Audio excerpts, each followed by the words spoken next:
నమస్కారం. వినిపించే కథల ఆత్మీయ శ్రోతలకు వెంపటి కామేశ్వరరావు సాదర స్వాగతం. ఈనాటి 824వ వినిపించే కథ వికే 824 డాక్టర్ కొప్పరపు నారాయణమూర్తి గారి కథ వ్యక్తిత్వం కోసం. శ్రీ సిహెచ్ఎస్ఎన్ మూర్తి గారు డాక్టర్ కొప్పరపు నారాయణమూర్తి పేరుతో రచనా వ్యాసంగం కొనసాగిస్తున్నారు. గతంలో గిరిజా నారాయణ్ కలం పేరుతో అనేక కథలు వ్యాసాలు వ్రాశారు. వారి రచనలన్నీ ప్రముఖ వార మాస పత్రికలలో ప్రచురితమయ్యాయి. మీడియా ప్రతినిధిగా విదేశాలకు వెళ్ళారు. పలు విశ్వవిద్యాలయాలలో ఆచార్యులుగా జర్నలిజం శాఖలో సేవలందించారు. వీరి పరిశోధనా పత్రాలు జాతీయ అంతర్జాతీయ జర్నల్స్లో వచ్చాయి. సామాజిక స్పృహతో కథలు రాసిన రచయితగా పెద్దల ప్రశంసలు అందుకున్నారు. చదివి ముగించిన తర్వాత ఆలోచనలను రేకెత్తించేది మంచి కథకు ఉండవలసిన లక్షణం. డాక్టర్ కొప్పరపు నారాయణమూర్తి వెలువరించిన కథల సంపుటిలో పెక్కు కథలకు ఈ మాట అనువర్తిస్తుంది అని సుప్రసిద్ధ రచయిత మధురాంతకం రాజారాం గారు ప్రశంసించారు. వారి కథ వ్యక్తిత్వం కోసం ఇప్పుడు విందాం. తను ఒంటరిదే, కానీ అనాథ కాదు. తనలో ఏదో ఆరాటం, ఏదో చెప్పాలని తాపత్రయం, కానీ వినేవాళ్ళు లేరు. ఆత్మీయత లోపించిన భావం తన మనస్సును మెలితిప్పేస్తుంది, గుండెను పిండి పిప్పి చేస్తుంది. హిమజ్వాలను దూరంగా ఊటీలో రెసిడెన్షియల్ స్కూల్లో చదివించడం వలన చిరకాలంగా ఒంటరితనం సృష్టించిన ఘర్షణ తారాస్థాయికి చేరింది ఈరోజు. ముఖ్యంగా తన కూతురు రాసిన 2 ముక్కల ఉత్తరం తన అంతరంగంలో రేపిన సుడిగుండాల హోరు అంతా ఇంతా కాదు. వ్యక్తపరచలేని మహావ్యధ, వేదన అది. హిమజ్వాల విసురుతున్న సవాలు తనకు కాదు, తన జీవితానుభవానికి. కోరి తన కూతురే ఇలా చేయడానికి నిర్ణయిస్తే మరొకరి సంగతి ఆలోచించే అర్హత తనకే ఉంది. ఏదో అశాంతి, అసహనం, అస్థిరత్వం, చాంచల్యం ఆమెను చుట్టుముట్టింది. ఇంతకాలం తను ఎలా బతికిందో అర్థం చేసుకొని హిమజ్వాలకు ఏమని చెప్పాలి, ఎలా చెప్పాలి? తను అసలు ఏమనుకుంది? తన నుంచి తెలుసుకుందుకు ఏమీ లేదన్న అభిప్రాయం హిమజ్వాలకెందుకు కలిగింది? అసలు ఎప్పుడు కలిగింది? ఇప్పుడు తనేం చెప్పినా హిమజ్వాల వింటుందా? ఎలా చెబితే తనను అర్థం చేసుకున్న ఆ ఒక్క మనిషి తన కూతురు హిమజ్వాలి అన్న సంతృప్తి తనకు మిగులుతుంది? సోఫాలోంచి లేచి అటు ఇటు పచారులు చేయసాగింది నిరంజని. అనేక ఆలోచనలు ఆమెను జోరీగల్లాగా వేధించసాగాయి. అసహనంగా తిరిగి కుర్చీలో కూర్చుంది.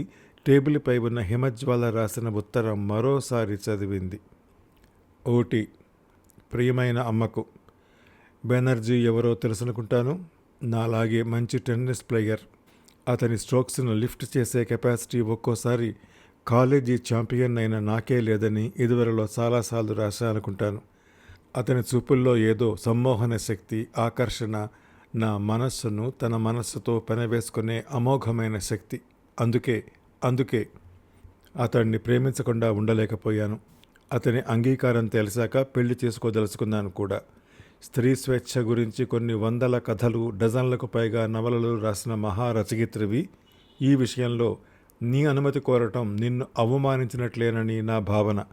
నీ నిర్ణయం ఇందుకు వ్యతిరేకమైనా నే చేయగలిగింది ఏమీ లేదు అని తెలుసుకోగలవు. అందుకే మళ్ళీసారి శుభలేఖ పంపిస్తాను. అందగానే మా పెళ్ళికి తప్పక వస్తావు కదా? సెలవు, హిమజ్వాల. ఉత్తరం మడిచి బల్లపై వేసింది. పట్టుమని 20 ఏళ్ళు కూడా నిండని ఆ చిన్నారి పసిహృదయంలో ప్రేమ, పెళ్లికి ఎంత ఆరాటం! ఈ రెంటి గురించి సరిగ్గా తెలియని ప్రాయంలో ఉండే ఆశలు, ఊహలు అందమైన హరిబులలా ఉండటంలో ఆశ్చర్యం లేదు. కానీ జీవితం ఊహల్లో గడవదే, ఆకాశంలో విహరించదే. నేలపై పల్లేరుకాయలు, తుమ్మముళ్ళు, కోసురాళ్ళు, బురదగుంటలపైన, ఎగుడు దిగుడు పైన నడిచి పరిగెత్తి డసిపోయి మృత్యువు కౌగిట్లో పశ్చాత్తాపంతో రాలిపోయే పండుటాకు జీవితం. హోటల్ కిటికీలోంచి దూరంగా కనిపిస్తున్న సముద్రం వైపు చూసింది. సున్నితమైన ఒడ్డును చేరాలని వేగంగా వచ్చే అలలు రాళ్లను ఢీకొని చిప్పిల్లి తుంపరలుగా గాలిలోకి లీనమైపోతున్నాయి. సువిశాలమైన పయోనిధి ఘోష తన అంతరంగ ఘోషను ద్విగుణీకృతం చేస్తోంది. దాని ఒడ్డునే ఆశలనే నత్తగొల్లల్ని ఏరుకునే పసిపిల్లలు కొత్త జీవితానికి బాటలు వేసుకోవడానికి అవి నీటిపై గీతలు అని తెలియక ప్రమాణాలు చేసుకునే అమాయక ప్రేమ జంటలు. గమ్యం ఏమిటో వెతుక్కుంటూ సాగరమనే జీవితంలో ఒడ్డునొదిలి తెలియని తీరాలకు సాగిపోయే నావలు. చూస్తుంటే ఒక్కో చోట నవరత్నాలు కుప్పలు పోసినట్లు ఎన్ని జీవిత సత్యాలు. తమాషాగా ఉంది కదూ ఈ ప్రకృతి, మనసులో అనుకుంది తను. తన 18వ ఏటనే కుటుంబ భారం మోయాల్సి వస్తుందని 17వ పుట్టినరోజున తను ఊహించలేదు. అప్పుడు తను చదువుతున్నది కేవలం ఇంటర్మీడియట్. అమ్మా నాన్న బద్రీనాథ్ చూసొస్తామని ఉత్తర దేశ సంపూర్ణ యాత్రకు బయలుదేరిన వాళ్ళు ఎప్పుడెప్పుడు తిరిగి వస్తారని తమ్ముడు చెల్లెలతో నిరీక్షిస్తోంది తను. కానీ వాళ్ళు మళ్ళీ తిరిగి రారని అప్పుడు రైలెక్కించేటప్పుడు తను ఊహించలేదు. వాళ్ళు పోయాక 10 రోజులకు టెలిగ్రామ్ వచ్చింది వాళ్ళకి లేరని, ఈశ్వర సాయుధ్యం జంటగా పొందారని. గుండె గుబేలు మంది, దుఃఖం పొంగి పొర్లింది. భూపర లోతుల్లోకి కుంగిపోతున్న భావం కలిగింది. ఆ టెలిగ్రామ్ తన్ను ఎంత కుదిపిందో పసివాళ్ళైన తన తమ్ముడికి చెల్లెలికి తెలియదు. అర్థం చేసుకునే ప్రాయం అప్పుడు వాళ్ళకు లేదు. క్రమంగా ఏదో తెలియని తెగింపు, ధైర్యం, వివేకం తన్ను ఆవహించాయి.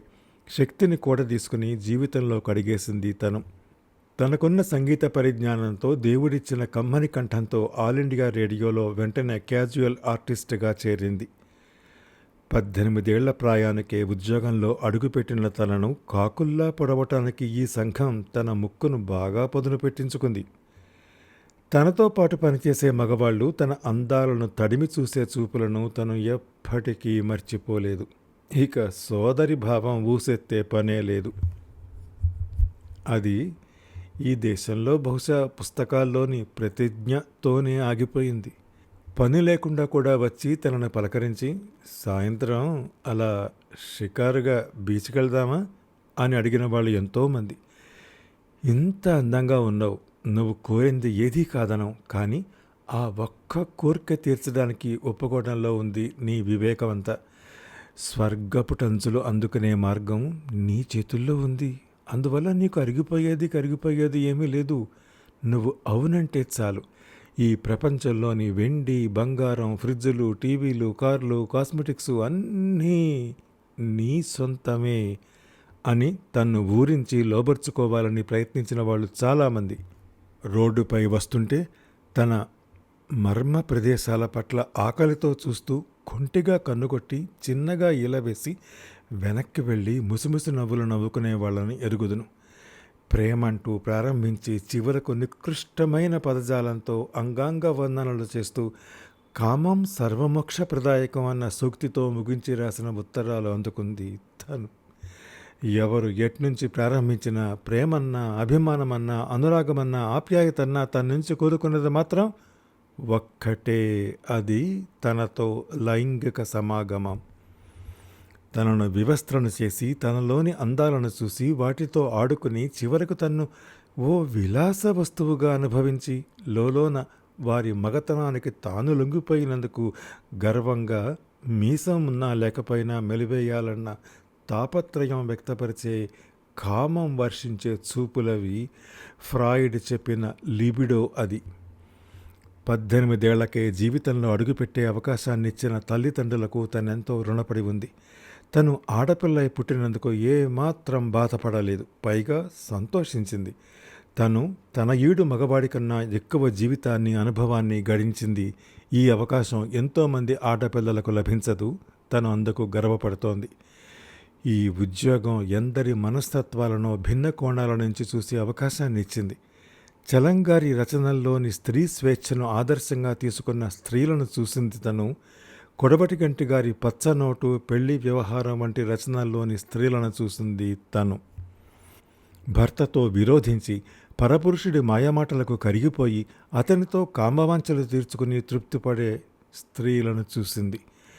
తన భర్త పరాయి ఆడదాన్ని అలా చూడటం లేదని వాదించి సమర్థించుకునే ఓ రకం స్త్రీలు వాళ్ళు. కానీ తమకే బాధ్యత లేదని స్పష్టంగా తెలిసిన పురుషుడు తీయని మాటలతో ఒక్క స్త్రీని కాదు ఎంతమందినైనా లాలించగలడన్న నిజం వీళ్ళకి తెలియదు. తమ భార్యలతో జీవితం విషాదమయమైందని చెప్పుకుంటూ పరస్త్రీ లాలనలో ఎంతో సుఖం వెతుక్కోవచ్చని తను అర్థం చేసుకోలేకపోలేదు. వాళ్ళు నిజంగా కోరుకునేది పరస్త్రీ వద్ద వారి సమాగమ శక్తి, పటిమ అమోఘం అని ఆమె పొగడటం, కుటుంబ అవసరాలు ఖర్చులు అంటూ డబ్బులడగని ఇల్లాలు, కష్ట నష్టాలను భర్తగా భరించమని చిందులు వేయవద్దని ఆదేశించే స్త్రీ భార్య కాకుండా ఉండాలన్నది వారి ఆలోచన వెనక తత్వం. కేవలం అంతరంగాన్ని మోసం చేసి మభ్యపెట్టి ప్రపంచానికి తెలియకుండా జాగ్రత్త పడగలిగామన్న కృత్రిమ సంతృప్తి కోసం ఆరాటం వాళ్ళది. తను శరత్చంద్ర నవలలు చదివింది, ప్రేమ్చంద్ సాహిత్యం చదివింది, ఓ henry, Oscar Wilde, Somerset ma'am పుస్తకాలు చదివింది. సమాజం, సంఘం పట్ల వాళ్ళు నెరపిన అధ్యయనం, వాళ్ళిచ్చిన నిర్వచనాలు, ఏర్పరచుకున్న నిర్దిష్ట భావాలు, మనోవిశ్లేషణలు చేయడంలో వాళ్ళు చూపించిన నైపుణ్యం తను పుక్కిట పట్టింది. MA English, diploma in journalism చేసింది. రచనా నైపుణ్యానికి కావలసినవన్నీ రేడియో ఆర్టిస్టుగా శ్రద్ధగా నేర్చుకుంది. తన ఉద్యోగం తన ప్రతిభపైనే పర్మనెంట్ అయ్యేలా చేసుకోగలిగింది. ఎవ్వరి కామవాంఛలకు బెదిరింపులకు లొంగిపోలేదు. నువ్వు కాకపోతే మరొకరు, మీ బలహీనతలన్నీ నా గుప్పెట్లో ఉన్నాయి, మీ బ్రతుకులు జాగ్రత్త, మీ పరువు రచ్చకెక్కకుండా ఉండాలంటే, మీ పెళ్ళాలు మిమ్మల్ని కోర్టు ఈడవకుండా ఉండాలంటే మీ హద్దుల్లో మీరు ఉండండి అని ధైర్యంగా బెదిరించే స్థాయికి ఎదిగింది. అందుకే తనంటే వాళ్ళ గుండెల్లో పిడుగుపాటు భయం. నమస్కారం పెట్టడం మినహా తన వైపు కన్నెత్తి చూస్తే తన ఎర్ర జీరలు వారిన వాడి కళ్ళు వర్షించే అగ్నిలో దీపపు సమిధల్లా ఆహుతైపోతారన్న భయం కలిగించింది వాళ్లలో. తను ఈ సంఘాన్ని జయించింది, ధైర్యంగా ఒంటరిగా ఎదుర్కొని మరీ జయించింది. తను చూసిన సంఘం కానీ, తన కళ్ళ ముందు జరుగుతున్న నికృష్టాన్ని కానీ హృదయం స్పందించినప్పుడల్లా వాడైన పదాలలో పెట్టి కథలుగా, నవలలుగా మార్చింది. తన నవలలకు పాఠకుల ఆదరణ పెరిగింది. పత్రికా సంపాదకులు తనకు వెన్ను తట్టి చేయూతనిచ్చారు. తన కలం రోజు రోజుకి పదునెక్కసాగింది. ఇప్పుడు తనను అడ్డే రచయితలు చాలా తక్కువ. తమ్ముడి చదువు, చెల్లెలి చదువు పూర్తయ్యాక తమ్ముణ్ణి చెల్లెలు పెళ్లి బాధ్యత వహించమని చెప్పి తన బరువు దించేసుకుంది. తనకిక విశ్రాంతి కావాలనిపించే ఆ నిర్ణయం తీసుకుంది. ఒకే వ్యక్తి సమస్తం త్యాగం చేసి తక్కిన అందరి జీవితాలు నిలబెట్టే కొవ్వొత్తి వెలుగు చందంగా తను కాకూడదనుకుంది. స్వశక్తి అందరిలోనూ పెంపొందించాలి. ఒకరి సాయం మరొకరిలో బలహీనత కలిగించకూడదు అన్నదే తన అనుభవం నేర్పిన పాఠం. ఇప్పుడు తను హాయిగా స్వేచ్ఛతో నీలి గగనాల్లో విహరించే శ్వేతకోపతం పొందే అనుభూతిని పొందింది. తనకు ఓ పసిపాప ఉంటే బాగుండు అనిపించింది. చిన్నారి పసికందు లేత చేతులతో కాళ్లతో ఎదపై తరుతుంటే ఆ స్పర్శకి పులకించిపోవాలనిపించింది. చిన్ని చిన్ని నీలి గాజు కళ్ళతో అమాయకంగా చూసే పసివాడి చూపులతో తన చూపుల్ని కలిపి చిలిపిగా ముద్దాడాలనుకుంది. మృదువుగా ఉండే పసి స్పర్శల వెచ్చదనం ఆశించింది. చిన్న నోరు, చన్నని గులాబీ రంగు పెదవులు, పాల బుగ్గలు, పసివాడి ఉంగా ఉంగా ఏడుపులు సెలయేటి గలగలల్లా సందడి చేస్తుంటే సంబరపడాలనుకుంది. కానీ సంసారం అనే నరక కూపం తన్ను మళ్ళీ భయపెట్టింది. తన్ను పెళ్లి చేసుకోవాలనుకున్న మగవారి ఆలోచనల్ని ఇట్టే పసిగట్టింది తను. తన సంపాదనతో కుటుంబం గడుపుతూ వ్యాపారం చేసుకోవచ్చు అనుకున్న మగవాళ్ళని చూసింది. వాళ్ళ దృష్టిలో తాను ధనార్జన చేసే ఓ మొబైల్ ఇండస్ట్రీ. కట్నాల్లాంటి చండాలమైన ఆశలతో తన వెంబడి తిరిగిన మగపిల్లల తండ్రుల్ని ఎరుగును. చాలు, ఈ పెళ్ళి అనే రొంపిలో దిగకపోయినా పర్వాలేదు అనిపించింది చివరికి. వయస్సు పెరిగిన కొద్దీ తనకి పురుష స్పర్శ కావాలనిపించింది. రాత్రిళ్ళు వెన్నెల వేడికి ప్రకృతి ఇష్టం వచ్చినట్లు తన మనస్సును మేనని మెలితిప్పి లోపల తుఫాన్లు రేపి తెల్లారేసరికి మాయమయ్యేది. కానీ తనలోని ప్రకృతి వాంఛను అప్పుడు వ్యక్తపరిచే తీపి సమాగమ అనుభూతుల్ని, హావభావాల్ని తన బలహీనతలుగా, వారి విజయాలుగా భావించి తన్ను పిల్లలు కనేవో యంత్రంగా భర్త భావిస్తే సమస్య మళ్ళీ మొదటికే వస్తుందని భయపడి విరమించుకుంది ఆ ఆలోచన. తను ఎక్స్ట్రీమిస్ట్లా ఆలోచించలేదు, ఎక్సెంట్రిక్గా అంతకంటే ప్రవర్తించలేదు. సంఘంలో ఒంటరిగా పోరాడి గెలవగలిగే శక్తి ఎంతమంది స్త్రీలకుంది ఈనాడు? కానీ తను జయించింది. తన కష్టకాలంలో ఏ మగవాడి అండా తీసుకోలేదు. ఇప్పుడు తనకు స్పష్టమైన వ్యక్తిత్వం, గౌరవం, స్థానం ఉన్నాయి సంఘంలో. పెళ్లి పేరుతో వాటిని వదులుకొని ప్రకృతి సిద్ధమైన కోరికలకు లొంగిపోయే బానిసగా బతకటం తనకు అయిష్టంగా అనిపించింది. సరిగ్గా ఆ సమయంలో తన జీవితంలోకి ప్రవేశించాడు వాసుదేవ్. అతను జర్నలిస్ట్, ఓ ప్రముఖ తెలుగు దినపత్రికలో పనిచేస్తున్నాడు.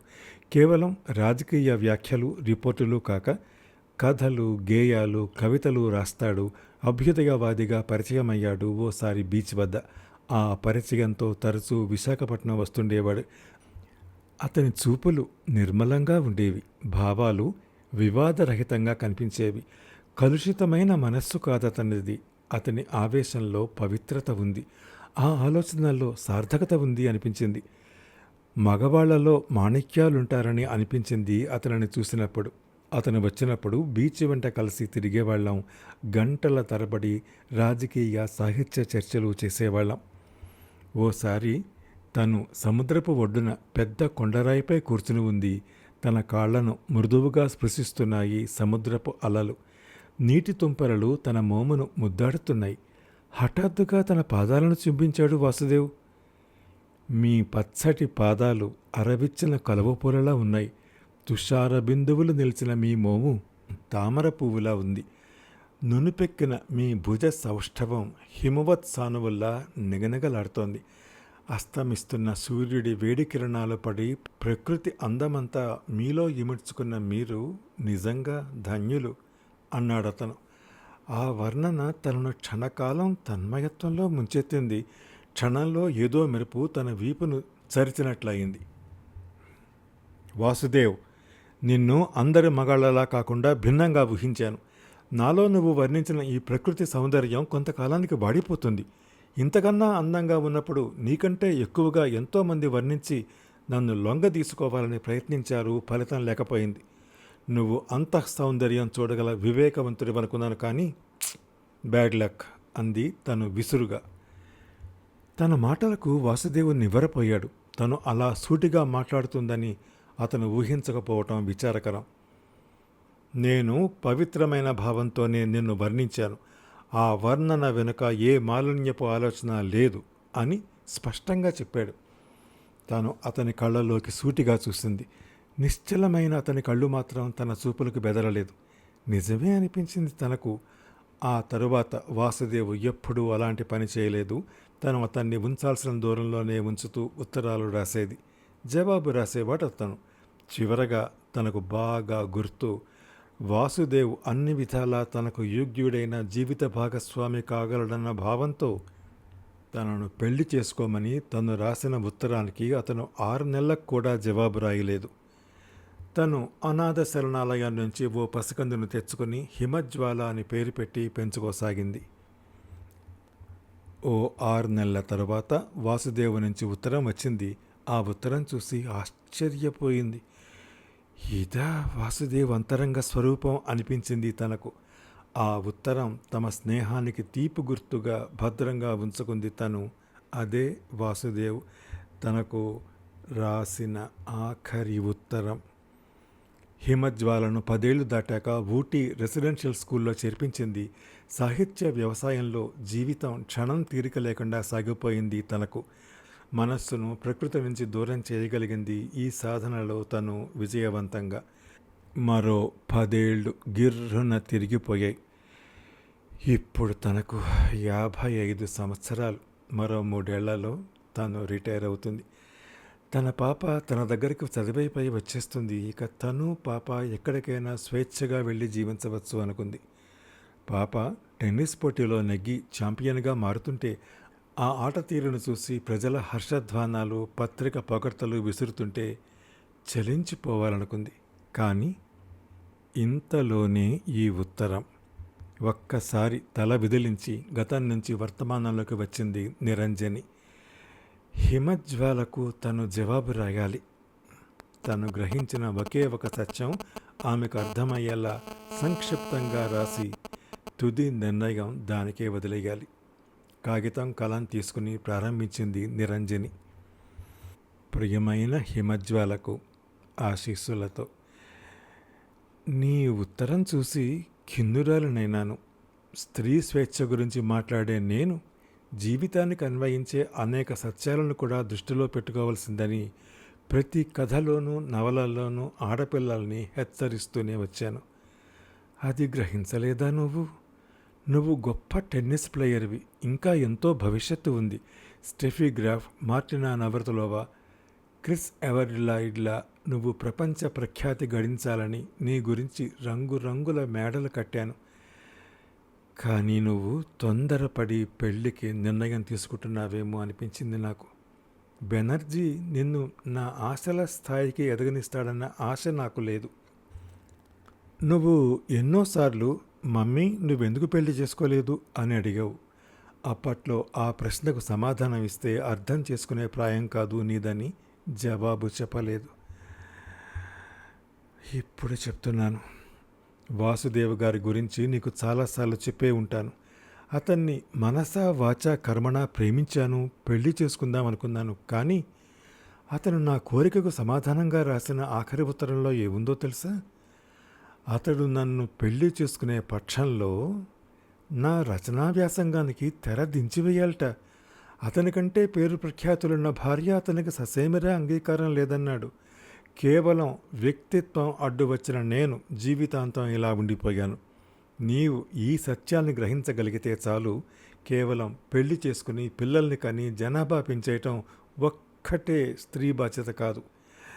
వ్యక్తిత్వం నిలబెట్టుకోవటం కూడా ఈనాటి స్త్రీకి తప్పనిసరి. సగటు స్త్రీకి పెళ్ళి ఓ వరం, ఓ అండ. వ్యక్తిత్వం ఉన్న స్త్రీకి పెళ్ళి ఓ శాపం కూడా కావచ్చు. గుర్తుంచుకో. ఉత్తరం రాసి బజారు నొక్కి పోస్ట్ మ్యాన్కి ఇచ్చి పంపించింది నిరంజని. సినిమా కథ రాసిపెట్టేందుకు హోటల్ రూమ్ బుక్ చేశాడు ఆమె కోసం సినిమా ప్రొడ్యూసర్. కానీ హిమజ్వాల ఉత్తరంపై ఆలోచించడంతోనే తన సగకాలం గడిచిపోయింది. తిరిగి తను కథ రాసే పనిలోకి జారిపోయింది నిరంజని. వారం తర్వాత స్పీడ్ పోస్టులో కవరు వచ్చింది నిరంజనికి ఓ రోజు. అందులో హిమజ్వాల పెళ్లి శుభలేఖ, తల్లికి రాసిన ఉత్తరం ఉన్నాయి. చదవటం మొదలుపెట్టింది నిరంజని. ప్రియమైన అమ్మకు, నీ జవాబు చూసి ఆశ్చర్యపోలేదు. వ్యక్తిత్వం కోసం నువ్వు ఈ సంఘాన్ని, సంసార సుఖాన్ని దూరం చేసుకున్నావు. నా దృష్టిలో నీది అవివేకం, మూర్ఖత్వం. నీది అమృతా ప్రీతం, కమలాదాస్ వంటి రచయిత్రుల జీవితాన్ని పోలిన జీవితం. కానీ నే కోరుకుంటున్నది వేరు. సంఘంలో ఓ వివాహిత స్త్రీకి భర్త సహచర్యం వల్ల లభించే గౌరవం, పసుపు కుంకుమ నాకు పూజనీయమైనవి, పవిత్రమైనవి. భర్త కోసం ఎదురు చూడటం, అతనితో కలిసి ముచ్చటిస్తూ భోంచేయటం ఓ థ్రిల్. పార్టీలకు, పిక్నిక్లకు భర్తతో కలిసి వెళ్ళడం ఓ గొప్ప స్టేటస్. అతని విజయంలో భాగం పంచుకోవడంలో ఔన్నత్యం, సంస్కారం ఉన్నాయి. పెళ్ళయ్యాక నేను వ్యక్తిత్వం అంటూ ఉంచుకోక అతని వ్యక్తిత్వమే నా వ్యక్తిత్వం అని భావించటం ఓ అనిర్వచనీయమైన అనుభూతి. అందుకోసం నేను నా భర్త బెనర్జీతో ఏ విషయంలో అయినా రాజీ పడతాను. ఆఖరికి నా టెన్నిస్ ఆటను కూడా త్యాగం చేయగలను. నువ్వు నేను వ్యక్తిత్వం అనే నాణానికి రెండు ముఖాలం. అంతే తేడా గ్రహించగలవు. ఇట్లు హిమజ్వాల. 21వ శతాబ్దంలో కూడా స్త్రీ వ్యక్తిత్వం అంటే ఏమిటో తేల్చుకోలేక సతమతమవుతోంది ఆధునిక స్త్రీ. సేవాతత్వాన్ని స్త్రీ బానిసత్వ భావంగా, దాస్యంగా, వ్యక్తిత్వం రెండో ముఖంగా ప్రవర్తించాలని ప్రయత్నంలో తమను తాము అధోస్థితికి దిగజార్చుకుంటున్న అయోమయ స్త్రీ జాతిని చూసి బాధపడాలో నవ్వాలో తెలియటం లేదు నేటి స్త్రీ జాతికి. హిమజ్వాల ఉత్తరానికి దిమ్మెరపోయి కుర్చీలో కూలబడిపోయింది నిరంజని. ఆమె చేతిలోని ఉత్తరం ముందు తరానికి ప్రశ్నల శ్వేత కపోతంలా ఎగిరిపోయింది కిటికీలోంచి వీచిన గాలికి. 1988 నవంబర్ నెల కలువబాల పక్షపత్రికలో ప్రచురించబడిన కథ డాక్టర్ కొప్పరపు నారాయణమూర్తి గారి కథ 824వ వినిపించే కథ వ్యక్తిత్వం కోసం విన్నారు. ఈ కథను నేను వినిపించిన తీరు మీకు నచ్చితే లైక్ చేయండి, మీ కాంటాక్ట్స్కి షేర్ చేయండి, మీ అమూల్యమైన అభిప్రాయాన్ని కామెంట్ రూపంలో నాకు తెలియజేయండి. నా వినిపించే కథలు ఛానల్కి సబ్స్క్రైబ్ చేసి మీ ఆదరణ, అభిమానం, ప్రోత్సాహం అందిస్తూనే ఉండాలని మనవి చేస్తూ సెలవు తీసుకుంటున్న మీ వెంపటి కామేశ్వరరావు.